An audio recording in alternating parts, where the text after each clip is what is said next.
toujours sur les fonctions. Alors, je ne vais pas changer le menu, mais ça sera, on va travailler, simplement faire les petits exercices qu'on n'avait pas eu le temps de traiter la dernière fois. On va corriger le travail que je vous avais donné à faire sur les équations. Et ensuite, on commencera à parler du chapitre qu'on commencera. Donc, on va le commencer aujourd'hui et puis on ira un peu plus loin la semaine prochaine où on va revenir justement sur les fonctions. Mais on va y revenir de manière un petit peu plus rapide parce qu'ici, il n'y aura pas vraiment de nouveautés parce que vous savez tout ce qui est à savoir sur les fonctions. On va simplement cibler sur deux types de fonctions particulières parce que c'est des fonctions qu'on va utiliser plus régulièrement, où vous le verrez avec certaines fonctions qui s'appellent les fonctions linéaires. Ça correspond à des situations de proportionnalité. La proportionnalité, c'est ce que vous connaissez maintenant relativement bien. Alors, sans plus tarder, on va commencer l'exercice flash. Donc là, par contre, il ne sera pas très long pour se garder un petit peu de temps pour parler des fonctions à la fin. Donc, on va simplement terminer les exercices de la dernière fois. Donc, sur les lectures graphiques, on en avait fait 5, donc on va juste faire le dernier. Ça permettra de voir si vous êtes au point ou s'il y a encore des choses à travailler. Alors ici, on a la représentation graphique d'une fonction qui s'appelle G. Je voudrais que quelqu'un me donne l'image de 2. Allez, vous regardez, vous pouvez me répondre par écrit, vous pouvez me répondre en levant la main, c'est comme vous voulez.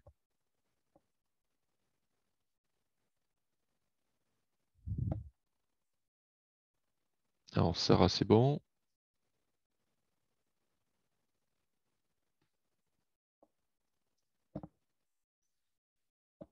Personne ne veut répondre?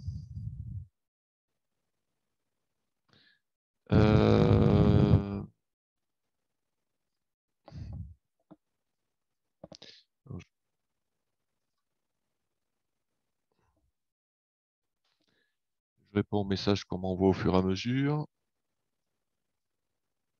Allez, quelqu'un veut parler pour me dire quelle est l'image de 2? Sarah? L'image de 2, c'est 1. Exactement, l'image de 2, c'est 1. Très bien, donc je le remontre une autre fois pour ceux à qui ça pourrait servir. Alors, donc l'image de 2, si je cherche l'image de 2, rappelez-vous, ici, j'ai les antécédents, et en vertical, j'ai les images. Donc, si je cherche l'image de 2, il va donc falloir que je choisisse 2 sur l'axe horizontal, puisque si je cherche l'image, on va forcément me donner l'antécédent.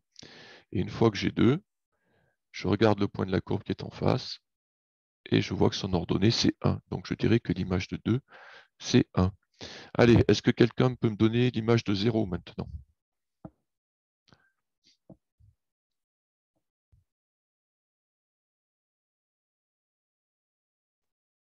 Maxime?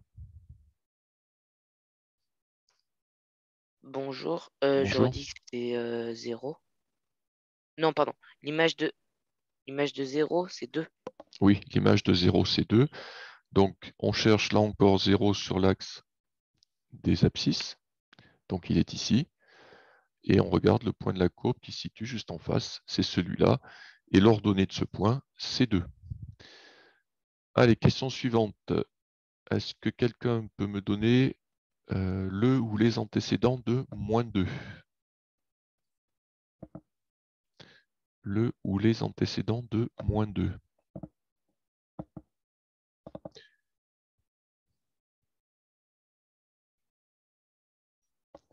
Alors, n'hésitez pas à m'envoyer un message si vous n'osez pas participer à l'oral, mais c'est pas grave si vous faites des erreurs, hein.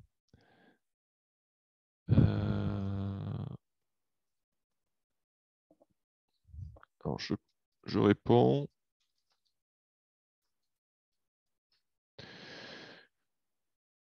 Donc, attention de bien partir sur le bon axe.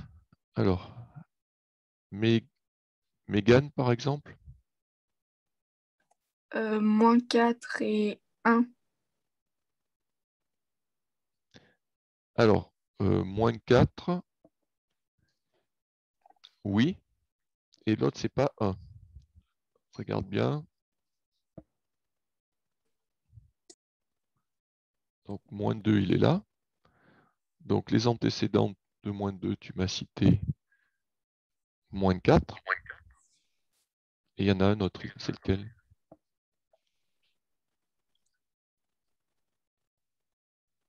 Moins 2. Alors, moins 2, si c'était moins 2, ça serait là. Oh, ouais. Et ça ne coupe pas la courbe. Il faut que tu suives ta ligne. Tu vois, une fois que tu es sur le moins 2, là, tu suis ta ligne. Donc, de ce côté-là, la ligne va couper la courbe. Tu m'as dit? 4. Très bien.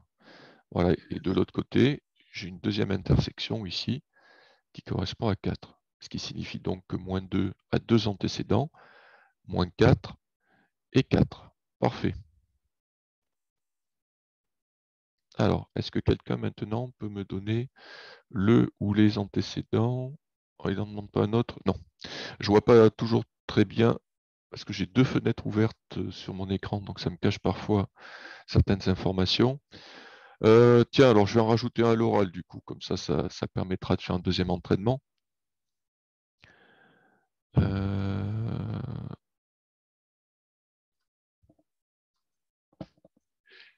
Est-ce que quelqu'un pourrait me donner le ou les antécédents de 1, par exemple?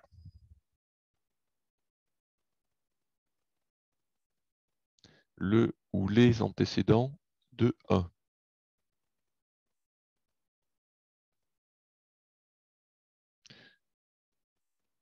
Elina? Bonjour monsieur. Bonjour. Je dirais qu'il y a moins 2 comme antécédent Oui, et 2. moins 2 et 2. Eh ben voilà. Donc une fois qu'on est sur 1, on a deux points qui sont en face, celui qui a pour abscisse moins 2 et celui qu'on avait déjà rencontré qui a pour abscisse 2. Voilà. Donc ça, vous voyez la lecture graphique, c'est pas quelque chose qui est extrêmement compliqué, mais par contre, il faut bien faire attention de partir sur le bon axe du début. Voilà. Donc lisez bien la question. Et ensuite, normalement, si vous partez du bon axe, il n'y a pas d'erreur possible. Allez, on va enchaîner sur la suite. Donc là, on va revenir sur la lecture de tableau. On en avait déjà fait un certain nombre, donc là, c'est pareil. On va essayer de faire un exercice juste pour voir si tout est bien calé. Donc, c'est un exercice qu'on a déjà fait en classe, hein. Le tableau ci-dessous donne la hauteur en mètres d'un ballon de basket lors d'un lancer franc en fonction du temps. On note h, la fonction ainsi définie. Donc h, c'est la fonction qui va associer la hauteur du ballon en fonction du temps. Que signifie pour cette situation h entre parenthèses 0 égale 2,4.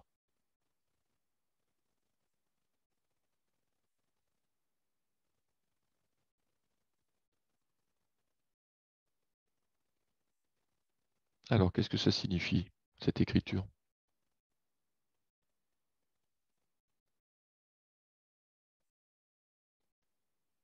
Alors, posez-vous bien la question, le 0, est-ce que c'est un temps ou une hauteur?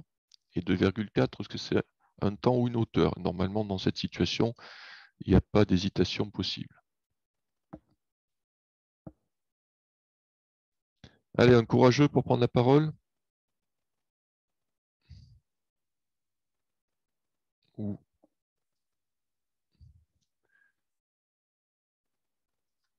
Bon, alors, quand on vous pose cette question, donc on va en profiter pour revoir les notations.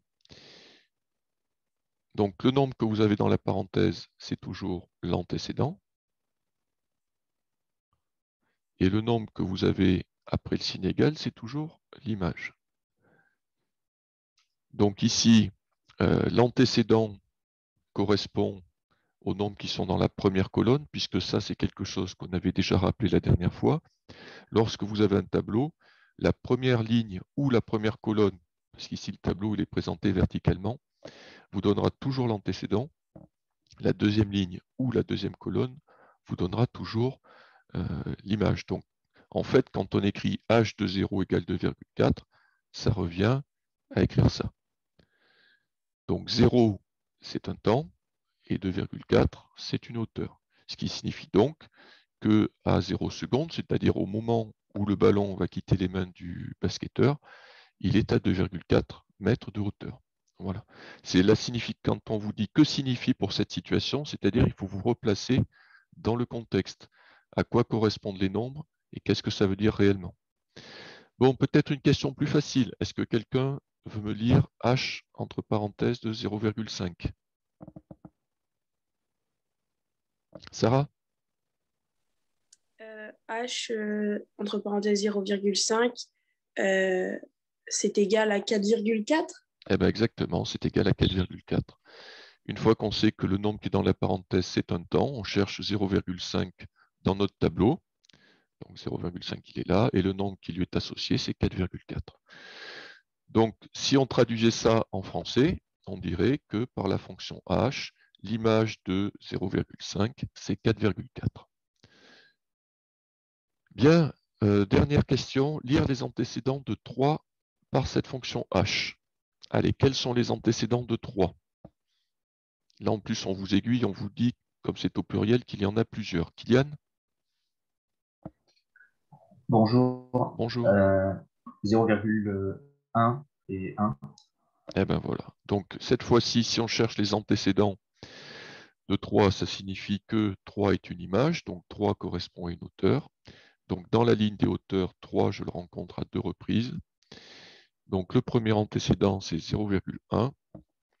Le deuxième antécédent, c'est 1. Ce qui s'explique concrètement, c'est que si vous avez votre basketteur, vous m'excuserez, mais dessiner avec une souris, c'est très compliqué. Votre panier de basket qui est là, lorsqu'il va envoyer le ballon va décrire ce qu'on appelle une parabole, c'est-à-dire qu'il va monter puis redescendre. Ce qui fait que la hauteur de 3 mètres, là, si la hauteur de 3 mètres, c'est cette ligne, eh bien, il va la passer 2 fois, une fois en montant et une fois en redescendant. Bien, j'arrête là pour mes prouesses d'art plastique. J'efface toutes les preuves et on passe à la suite. Donc, calcul d'image et d'antécédent. Donc, on avait moins eu l'occasion de travailler la dernière fois, puisqu'on avait passé beaucoup de temps sur les graphiques et les tableaux. Donc, on avait surtout fait un exercice pour travailler le vocabulaire. Donc, dans l'exercice que je vous avais donné à faire, on vous demandait de traduire une phrase par une notation. Non, pardon, une notation par une phrase, c'est-à-dire par exemple F, alors je vais l'écrire, ça sera plus facile pour le lire. Si j'écris F entre parenthèses 10 égale 8, alors est-ce que quelqu'un peut me traduire cette phrase, cette notation, pardon, en utilisant le mot image? Sarah? L'image de 10 par la fonction f est 8. Très bien. Donc on dira soit que l'image de 10 vaut 8, ou on dira que 8 est l'image de 10 par la fonction f. Est-ce que quelqu'un peut maintenant me faire une phrase avec le mot antécédent?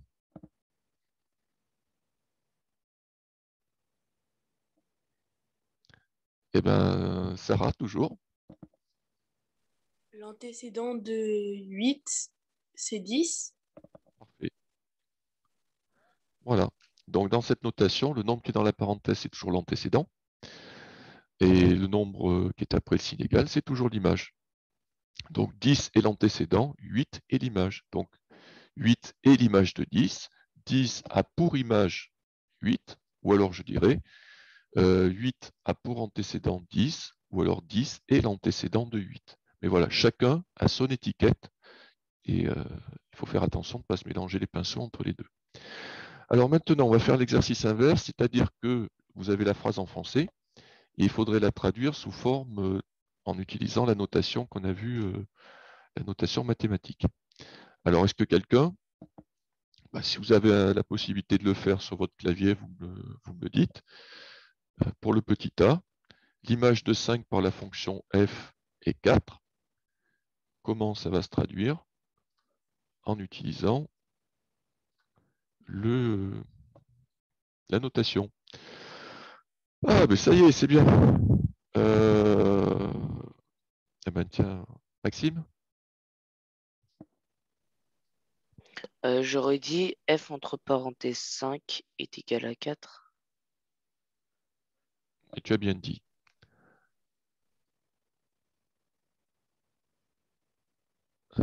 Alors, je réponds à un message en même temps. Voilà. Ah, alors, il ne veut pas partir. Si. Bien, donc c'est ça. Alors, il faut bien, vous voyez, toute l'importance, c'est de situer qui est qui. Si on vous dit l'image de 5, l'image de 5, bah, ce début 3 veut dire que 5 est forcément l'antécédent. Donc, ça veut dire que 5, c'est celui qui ira dans la parenthèse, c'est l'antécédent, et 4, c'est l'image. Allez, on passe tout de suite au petit b. 8 est l'image de moins 3 par la fonction f. Étienne, qu'est-ce que ça nous donne comme écriture? Bonjour. Bonjour. F entre parenthèses moins 3 est égal à 8. F entre parenthèses moins 3 égale 8. Très bien. Puisque la phrase vous dit que 8 est l'image.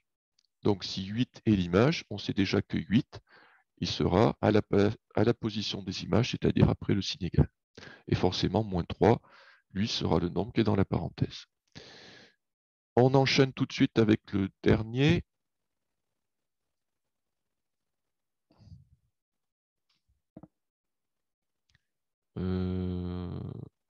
Alors attends, je viens de faire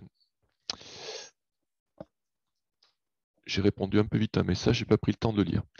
Alors le dernier, 0 a pour image 2 par la fonction f. Alors lisez bien cette phrase. 0 a pour image 2 par la fonction f. Et maintenant, si on veut traduire ça avec la notation des fonctions, qu'est-ce que ça nous donne? Maxime?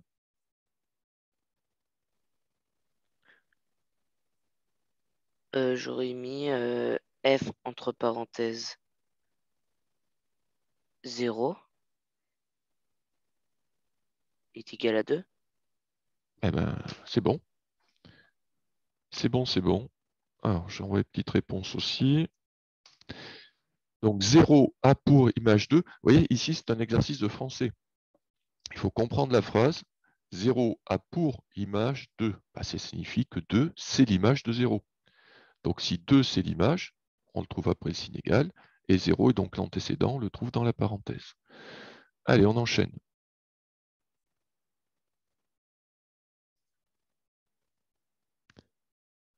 Alors, on considère la fonction f définie par f de x. Alors, plutôt que de dire f entre parenthèses x, on raccourcit souvent en disant f de x égale 3x moins 1. Est-ce que quelqu'un, je vais vous laisser quand même un petit temps pour le trouver, peut me déterminer un antécédent de 2 par cette fonction? Allez, je vous laisse, on va dire, une trentaine de secondes pour faire le calcul. Je voudrais un antécédent de 2.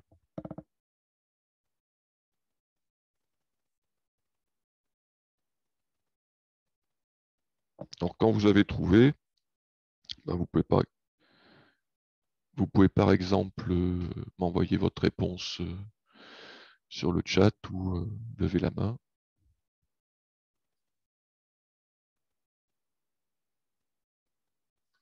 Alors, un petit indice qui peut peut-être vous aider, essayez de décomposer la fonction.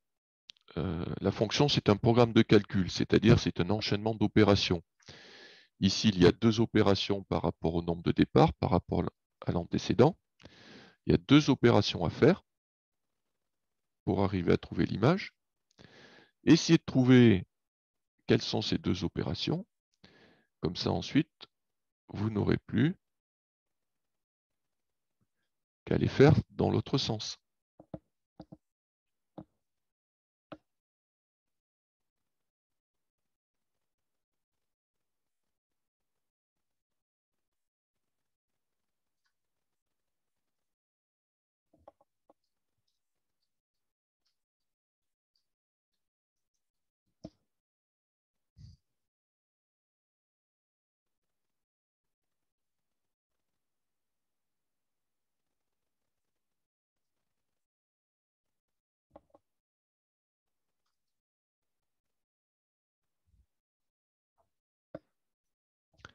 Bon, on vous inspire pas? Allez, ça fait presque 1 minute et demie. On va essayer d'avancer sur celui-là. Maxime. Et ben, les deux calculs, donc déjà 3x, c'est 3 fois donc, x, et après moins 1. Donc, Donc quand on exactement. fait l'inverse, on prend 2. Donc on fait 2 plus 1, 3. Mhm. Et après, on fait 3 divisé par 3, qui fait 1. Eh ben voilà.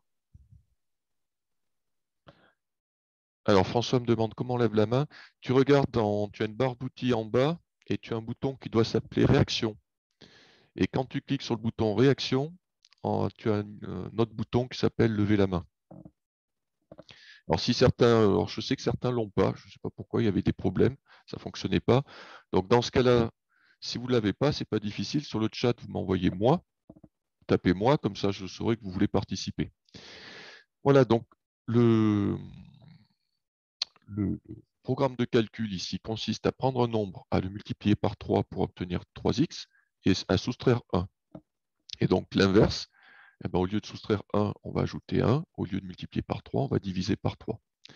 Ce qui fait que l'antécédent c'est 1, donc on peut bien le vérifier en faisant 3 fois 1 moins 1. 3 fois 1 c'est égal à 3, et 3 moins 1 c'est bien égal à 2.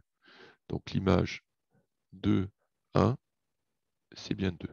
Alors, j'en profite pour m'avancer un peu sur la suite. Il y a une deuxième façon de résoudre aussi ce genre d'exercice. Vous savez que la fonction s'écrit 3x moins 1 et vous voulez savoir quand est-ce que le résultat vaut 2. Tiens, ça s'appelle comment ce que je viens d'écrire?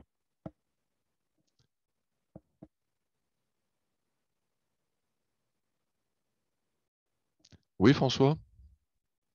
C'est une équation? Eh bien, c'est tout bêtement une équation. Tu peux me la résoudre ou tu préfères prendre le temps de Bah, réfléchir? on peut faire moins un. Enfin, du coup, on fait moins un. Non, plus un. Du coup, ça fait 0. Ça fait 3x égale plus un 3. Ouais, Et après, on fait 3 divisé par 3. et on retombe bien sur 1. Ouais, c'est une équation même plus simple que celle que vous avez déjà résolue. Et ce qui est intéressant de remarquer, c'est que, regardez, on fait plus 1 et ensuite divisé par 3, c'est-à-dire exactement les opérations que l'on fait quand on remonte le programme de calcul à l'envers. C'est juste la procédure, la présentation qui change, mais vous voyez, l'esprit reste le même. Bon, ensuite, pour voir si c'est bon, déterminer un antécédent de 14 par cette fonction. Alors, que ce soit par le programme de calcul ou par les équations. Alors, on va essayer d'aller un petit peu vite sur celui-là parce qu'on n'a plus que 25 minutes de cours.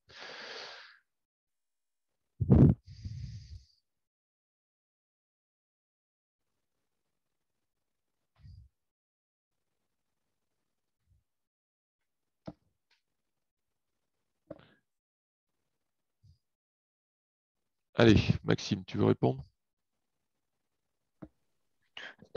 Alors, on fait 14 plus 1, qui nous fait 15, et 15 divisé par 3, 5. Eh bien voilà.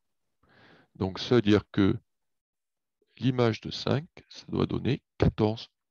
Alors, si vous n'êtes pas trop sûr de ce que vous avez trouvé, ben, ce n'est pas difficile, vous vérifiez. Hein. Vous remplacez x par 5. 3 fois 5, 15. 15 moins 1, 14. Donc, c'est la bonne valeur. Bien. Allez, on va enchaîner sur le reste. Allez, un dernier sur les fonctions. Donc, f est la fonction définie par f entre parenthèses x, donc f de x égale moins 3x plus 2. Je voudrais calculer en premier l'image de 1. Allez, je vous laisse pas beaucoup de temps pour réfléchir. Je pense que c'est mentalement, ça se calcule très bien, donc 15-20 secondes, ça devrait être suffisant.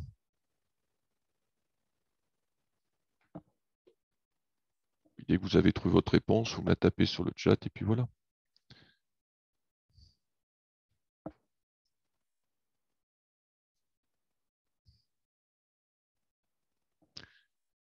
OK.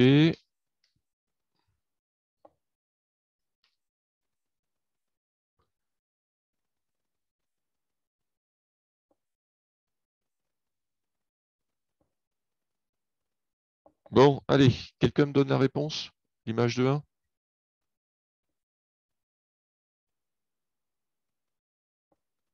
François? C'est moins 1. C'est moins 1. Donc l'image de 1, je remplace x par 1, puisque maintenant je cherche à trouver l'image.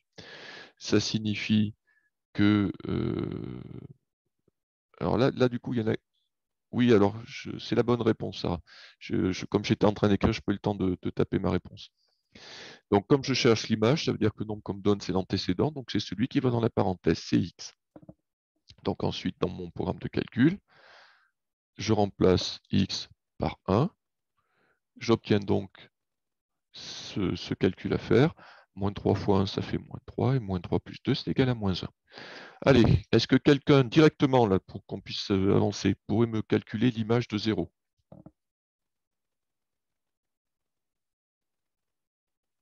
Allez, qu'est-ce que je dois faire comme calcul? Celui-là, il n'a rien de compliqué.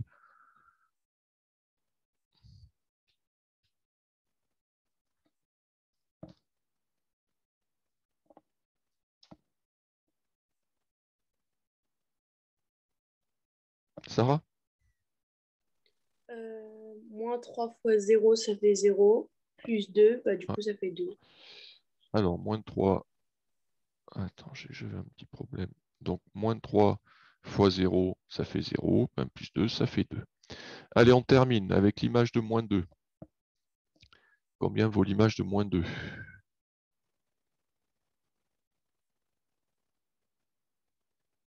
Allez, ne me dites pas qu'il n'y en a pas d'autres qui peuvent trouver la réponse. Ah, Megan. On fait moins 2 fois moins 3 égale 6 et 6 plus 2 égale 8. Eh bien, parfait. Ça fait 8. Donc, pas oublier que moins par moins, ça fait plus. Eh bien, parfait. Allez, on enchaîne sur la correction des exercices. Donc là, comme c'est un travail que vous avez eu le temps de faire chez vous, en tout cas pour ceux qui ont voulu le faire correctement, on va se permettre d'aller plus vite. Si maintenant, à un moment donné, vous avez des questions, ben vous levez la main ou vous m'envoyez un message pour me dire qu'il faut que je ralentisse ou que je revienne sur quelque chose.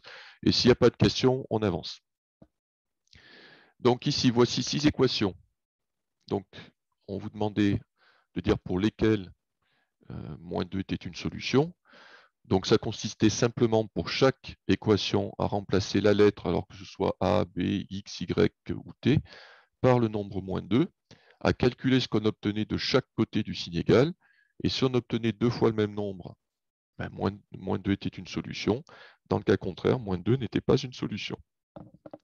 Alors, avec la première, si on remplace B par moins 2, donc on obtient moins 23 à gauche et moins 23 à droite. Donc, ce qui signifie que moins 2 est solution. Bon, je vais un peu vite, mais si vous avez ensuite besoin de corriger sur vos cahiers, comme je vous enverrai tout le diaporama, vous pourrez le faire tranquillement. Pour la deuxième, si on remplace A, cette fois-ci par moins 2, on obtient moins 52 de chaque côté. Bon, là, Oui, Maxime, tu avais une question? Non, c'était pour dire qu'avec la calculatrice, on avait juste à taper ça dans vérifier et ça nous donnait directement. Alors, on peut faire ça. Et tu as raison, il y a une fonction vérifiée sur la calculatrice. Le problème, c'est que la fonction vérifiée, ensuite, il faut la traduire par quelque chose d'écrit. Dans le jour d'un contrôle ou le jour du brevet, vous ne pouvez pas dire j'ai utilisé la fonction vérifiée de la calculatrice.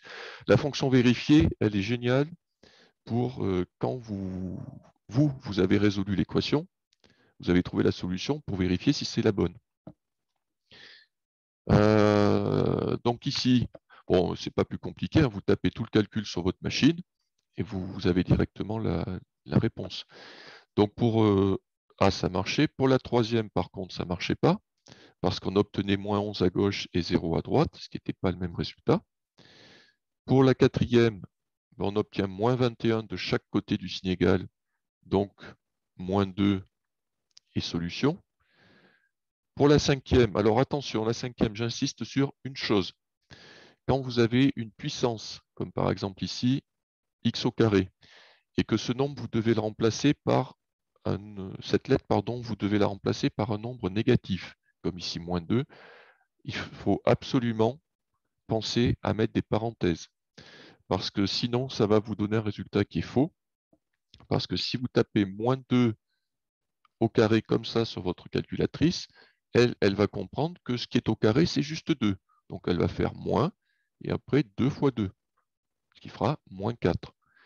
Par contre, si vous mettez moins 2 entre parenthèses au carré, ici, le calcul, c'est moins 2 multiplié par moins 2. Et moins 2 par moins 2, ça fait 4. Donc vous voyez, on n'obtient pas le même nombre, on obtient son opposé. Forcément, dans le calcul, ça fausse tout. Donc quand il y a une parenthèse qui est au carré, c'est tout ce qui est dans la parenthèse qu'on va multiplier. Quand il n'y a pas de parenthèse, c'est juste le nombre qui est en dessous du carré qu'on va multiplier. Alors quand je dis en dessous du carré, ça serait puissance 3, puissance 4, puissance 5, ça fonctionnerait pareil. Donc ici, du coup, moins 2 est solution. Mais si vous n'aviez pas mis la parenthèse, eh bien, vous allez dire qu'il n'est pas solution. Et enfin, pour le dernier, alors le dernier, il y avait des fractions, mais ce n'est pas du tout un obstacle pour vous, puisque sur vos calculatrices, vous pouvez taper directement des fractions. Donc en fait, sur vos calculatrices, vous pouvez écrire le calcul exactement comme on l'écrit sur la feuille de papier.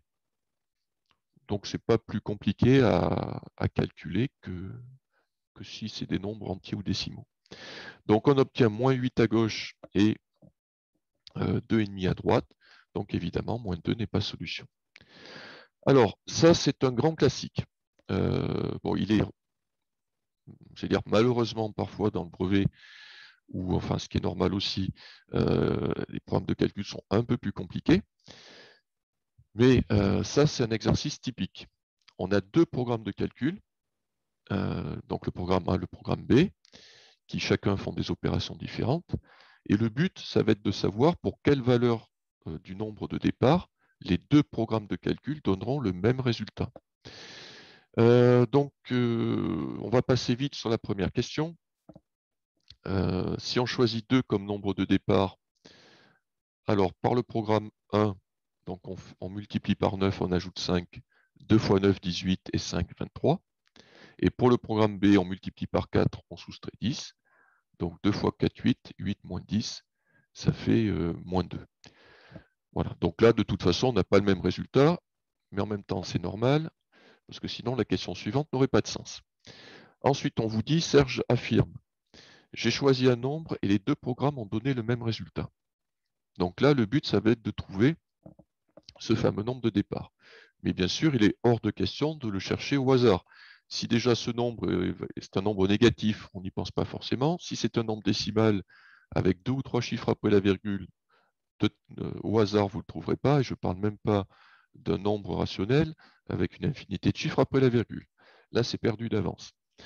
Donc, il faut passer par l'équation. Le problème, c'est que l'étape avant de résoudre l'équation, eh ben, c'est de l'écrire, cette équation. Donc, pour écrire l'équation, il va falloir d'abord traduire chaque programme de calcul par une écriture littérale. Donc, ça signifie, ce n'est pas la première fois qu'on le fait, qu'on va choisir x comme nombre de départ et qu'ensuite, on va traduire chaque programme de calcul avec la lettre x. Donc, pour le programme A, on multiplie x par 9 plus 5, ce qui fait 9x plus 5. Et pour le programme B, on multiplie x par 4 moins 10, ça fait 4x moins 10. Et ça, je pense normalement pour vous que maintenant, ça ne doit pas présenter de difficultés particulières. Une fois qu'on a traduit nos deux programmes par des écritures littérales, eh bien, on peut arriver à l'équation. C'est-à-dire que l'équation, c'est 9x plus 5 égale 4x moins 10. Donc, je voulais vous... Là, je viens de me rendre compte que j'ai raté un truc dans le diaporama. J'ai déjà mis les étapes intermédiaires. Je voulais vous les demander. Bon, mais tant pis, c'est fait. Donc, la première étape, c'est d'enlever 4x ou d'enlever 5. Hein. Les deux sont possibles. Il n'y a pas d'ordre obligatoire. Si j'enlève 4x de chaque côté, eh bien, il me reste 5x plus 5 à gauche et moins 10 à droite. Et l'étape suivante, c'est d'enlever 5 de chaque côté, ce qui me fait 5x égale moins 15. Et à partir de là, je peux trouver la valeur de x en divisant par 5, ce qui fait moins 3. Et là, quand vous faites ce genre de choses, si vous n'êtes pas trop sûr de vous, c'est là que la fonction vérifiée de la calculatrice, elle peut être intéressante. Comme ça vous rassure. Si votre calculatrice vous dit, ben, OK, moins 3, c'est la bonne valeur, et ben, c'est bon, ça roule, vous pouvez passer à la suite. Et si vous ne savez pas utiliser la fonction vérifiée, vous pouvez simplement remplacer x par moins 3 et vérifier que vous obtenez bien la même chose par les deux programmes de calcul. Et vous verrez que 9 fois moins 3, ça fait moins 27, et moins 27 plus 5, ça fait moins 22. Donc on trouverait moins 22 pour le premier programme. Et pour le deuxième programme, 4 fois moins 3, ça fait moins 12, et moins 12, moins 10, ça fait aussi moins 22. Donc on a 2 fois le même résultat, on est sûr qu'on a trouvé la solution. Enfin, dernier exercice. Donc Tom affirme que ce triangle équilatéral et ce rectangle ne peuvent pas avoir le même périmètre. Est-ce qu'il a raison? Donc la façon dont la question est posée, elle perturbe parfois un petit peu parce que on a plus l'habitude de dire est-ce qu'il existe une valeur pour laquelle ces deux figures auraient le même périmètre?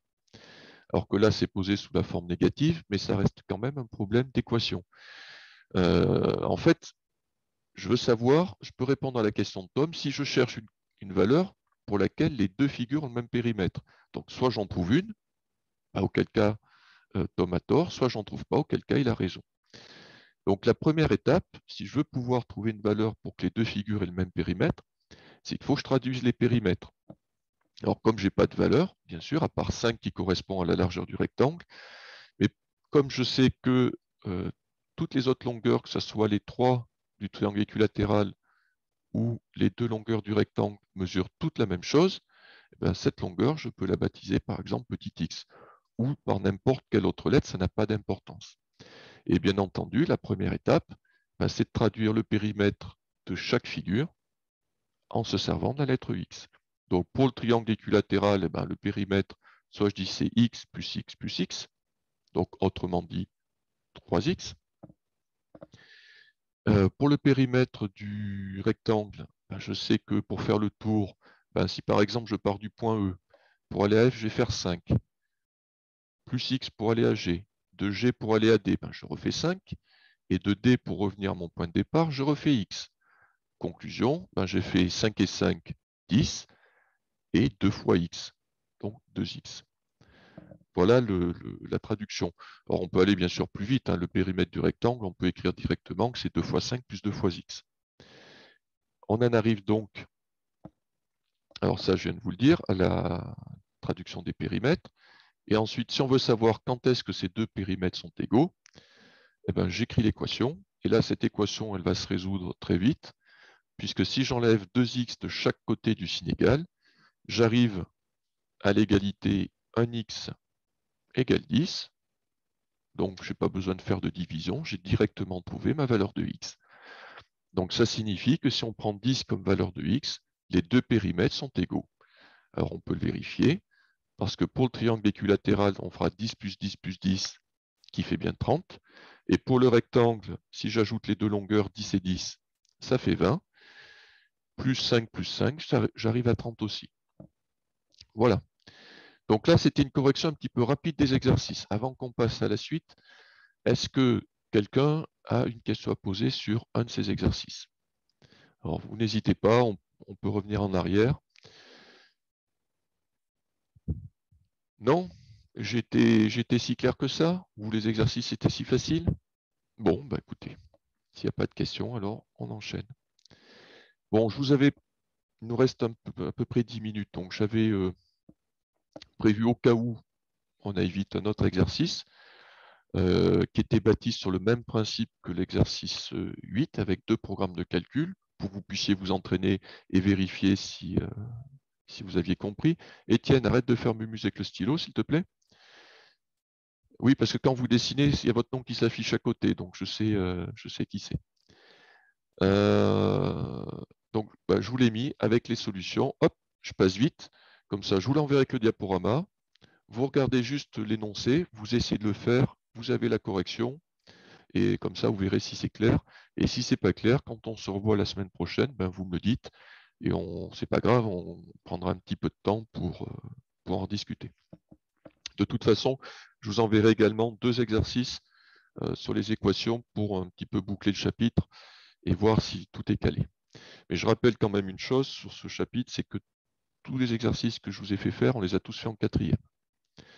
Bien, alors du coup, il est temps de commencer sur quelque chose de vraiment nouveau. Je vous en parlais en début, donc qui sera le chapitre 10. Alors, pour ce qui est du cours, comme certains m'ont posé la question, ne vous embêtez pas à recopier dans le cahier. Les traces écrites, je vous les distribuerai prêtes à photocopier. Les seules choses que vous avez à faire dans le cahier, c'est de faire les exercices. Et pour ce qui est du cours, s'il y a de la place, si vous avez besoin de laisser de la place, quand je vous envoie le bilan de la séance avec le travail à faire, je vous dis, voilà, laissez tant de place de libre pour coller cette fiche pour que ça se télescope pas ensuite avec vos exercices. Alors, fonction affine et linéaire. Donc ça, ce sont deux fonctions très classiques qu'on rencontre assez souvent. Donc, je vais vous expliquer ce que c'est une fonction affine. Vous allez voir, ça n'a rien d'effrayant. Alors, c'est une fonction qui va correspondre à un type de programme de calcul bien particulier.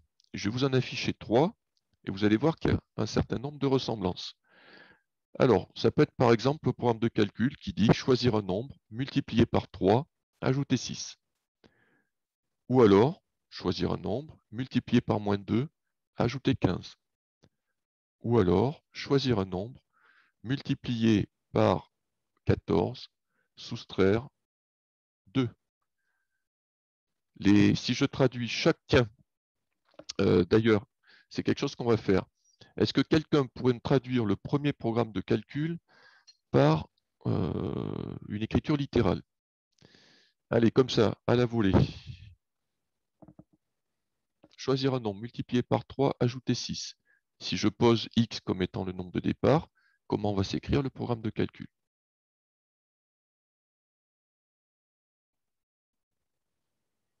Allez, personne n'a la réponse? Sarah? X fois 3 plus 6. Ah ben, x fois 3 plus 6. Et x fois 3, on peut l'écrire encore plus simplement. 3x. 3x. Eh ben, pourquoi j'ai mis 2x? Oups. Alors, une petite faute de ma part. Bien sûr, c'est 3x plus 6. Mégane, tu fais le deuxième?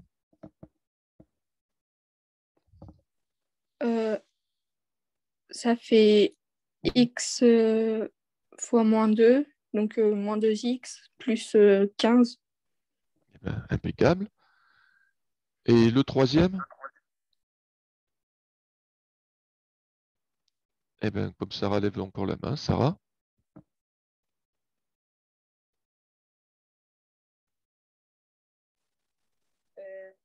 X fois 14 moins 2. Ah, alors, pardon, oui, tu as raison. C'est que c'était l'autre Sarah qui levait la main. Je me suis mal exprimé, pardon. Donc, alors, tu m'as dit x fois 14 moins 2, tout à fait, ou 14x moins 2. Bien, voilà 3 exemples de ce qu'on appelle des fonctions affines. Alors, c'est tout simplement le nom d'une famille de fonctions, parce qu'elles se ressemblent toutes plus ou moins, exactement comme une famille de personnes. Hein. On est une famille parce qu'on a des choses en commun, au moins souvent du point de vue génétique, mais on n'est pas tous forcément identiques, on n'est pas des clones. Donc, pour faire partie d'une fonction, de cette famille des fonctions affines, à votre avis, qu'est-ce qu'on doit rencontrer comme opération?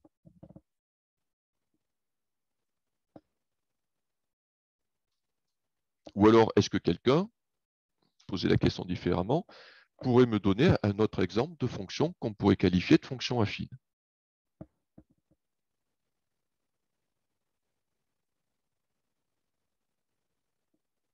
Avec d'autres nombres.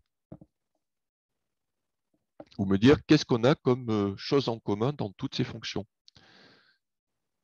Sarah? Dans toutes les fonctions, on a un x. Alors, on a x qui est le nombre de départ, mais dans ces fonctions affines, qu'est-ce qu'on a comme chose en commun? Une multiplication et Oui. soit une addition, soit une soustraction. Eh bien, exactement. Alors, le nombre x de départ, lui, il est commun à toutes les fonctions, quelles qu'elles soient, même si elles ne sont pas affines. Par contre, ce qu'on va retrouver dans toutes les fonctions affines, ce sont toujours les deux mêmes opérations, c'est-à-dire on aura une multiplication, et vous me dites soit une addition, soit une soustraction, et en fait, on peut même résumer ça à dire que ce sera toujours une addition, puisque rappelez-vous, vous avez vu ça en 5e, mais bon, vous en êtes resservi depuis, c'est que soustraire un nombre, ça revient à additionner son... Alors, qui me complète ma phrase? Soustraire un nombre, c'est comme additionner son... Son quoi?